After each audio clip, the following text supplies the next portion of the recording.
ఇక సంసారం అంటే ఏమిటో వివరిస్తున్నాడు.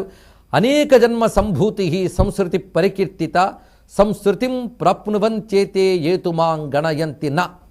ఈ శ్లోకంలో సంస్కృతి అనే మాట ఉన్నది. సంస్కృతి వేరు, సంస్కృతి వేరు. సంస్కృతి అంటే సంస్కారం, సంస్కృతి అంటే సంసారం. ఇది అర్థం.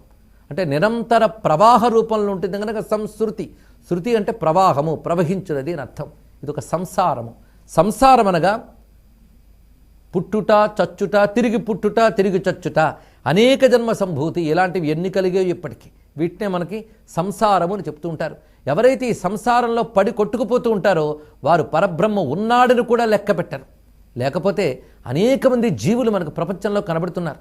వీళ్ళు ఎందరికి అసలు పరబ్రహ్మ గురించి చింతన ఏర్పడుతున్నది? అసలు భగవంతుడు అనేవాడు ఉన్నాడా అనే ప్రశ్న ఎందరికి కలుగుతున్నది? అటు ఎంతమంది ఆలోచిస్తున్నారు? భగవంతుని కోసం ఎంతమంది సాధన చేస్తున్నారు? గత అధ్యాయంలో చెప్పినట్టు ఆ ప్రశ్న కలిగేది 1,000,000 మందిలో ఒకడికి. అలా ప్రశ్న కలిగిన వారిలో ఏ ఒక్కరో సాధన చేస్తారు. అలా సాధన చేసేవారిలో ఏ ఒక్కరో పరమాత్మను పొందుతున్నారు. మిగిలిన వాళ్ళు ఈ సంసారంలో కొట్టుకుపోతూ ఉంటారు. వారు పరబ్రహ్మమని నా గణయంతి, వాళ్ళు గణించరు అన్నాడు ఇక్కడ. గణించరంటే లెక్క పెట్టరు, అటు ఆలోచన వెళ్ళదు వాళ్ళకి. ఈ విషయాన్ని అందంగా చెప్పాడు ప్రహ్లాదుడు. అచ్చపు చీకటింబడి గృహవ్రతులై విషయ ప్రవిష్టులై చచ్చుచు పుట్టుచున్మరల చర్విత చర్వణులైన వారికి చెచ్చెర పుట్టినే పరులు చెప్పిననైన నిజేచ్ఛనైన ఏమిచ్చిననైన కానలకు ఏగిననైన హరిప్రబోధముల్ అని వివరిస్తాడు ఇక్కడ. ఆ చచ్చుచు పుట్టుచున్ మరల చర్విత చర్వణులైన వారికి, ఆ చచ్చుచు పుట్టుచు వెళుతున్నటువంటి గతికే సంసారం అని పేరు.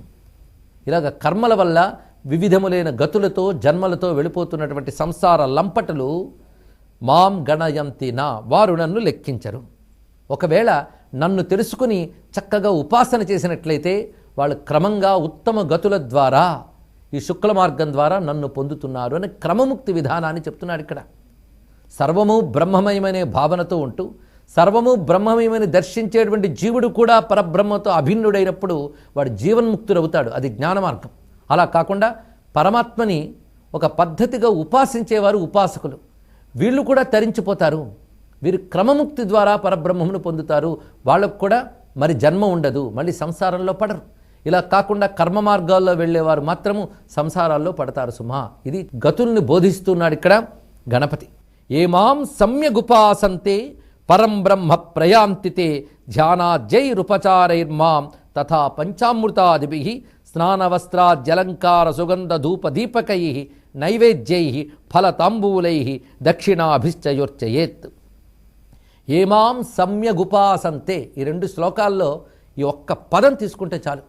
ఎవరు నన్ను సమ్యగుపాసన చేస్తున్నారో వారు పరబ్రహ్మస్వరూపేణ నన్నే పొందుతున్నారు. పరం బ్రహ్మ ప్రయాంతితే. అందుకు పరబ్రహ్మని పొందాలి అంటే సమ్యగుపాసన అవసరం. ఉపాసన అని అనకుండా సమ్యగుపాసన అని ఒక అద్భుతమైన పదాన్ని ఇక్కడ ప్రయోగించాడు గణపతి.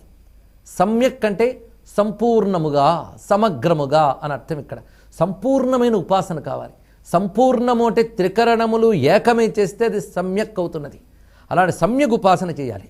ఈ సమ్యగుపాసనలో ధ్యానము మొదలైన ఉపచారములతో నన్ను పూజించుట. మన షోడశోపచార పూజ అంటాం. కొన్ని చోట్ల చతుషష్ట్యుపచారములను 64 ఉపచారాలు కనిపిస్తాయి. వారి వారి యొక్క శక్తిని అనుసరించి వివిధ ఉపచారములతో దేవతని ఉపాసించడం, ఆరాధించడం ఉపాసనలో భాగం.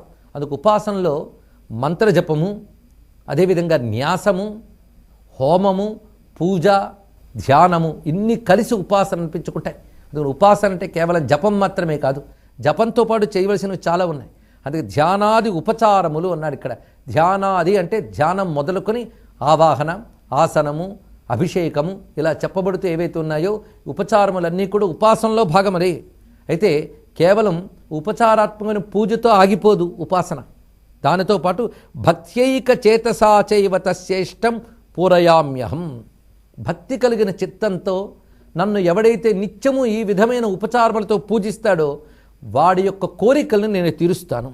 ఏవం ప్రతిదినం భక్త్యా మద్భక్తో మాం సమర్చయేత్. అయితే ఉపాసన నిరంతరాయంగా సాగాలి, అనుదినం సాగాలి. అనుదినం సాగడం వల్ల చిత్తానికి సత్సంస్కారములు ఏర్పడతాయి, దుష్ట సంస్కారములు తొలగిపోతాయి.